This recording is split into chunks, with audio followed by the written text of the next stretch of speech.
Mabilisang balitaan, komprehensibo at totoo sa loob ng 1 minuto.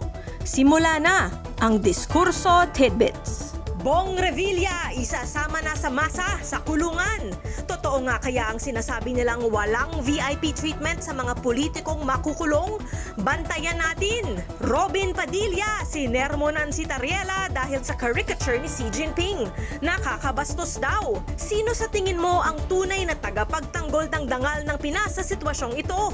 Team Coast Guard ka ba o Team Robin? Photo exhibit tampok ang mga biktima ng EJK noong panahon ni Duterte, binuksan na sa Senado.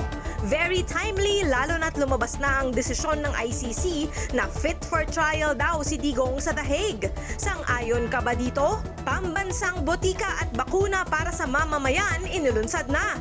Sa Quezon City ang unang branch, pero abangan natin dahil magiging nationwide daw ito. Balitang mabilis, komprehensibo at totoo. Yan ang Diskurso Tidbits. Basahin ang tungkol sa lahat ng yan at sa marami pang ibang nakatutuwa at makabuluhang balita sa diskurso.ph.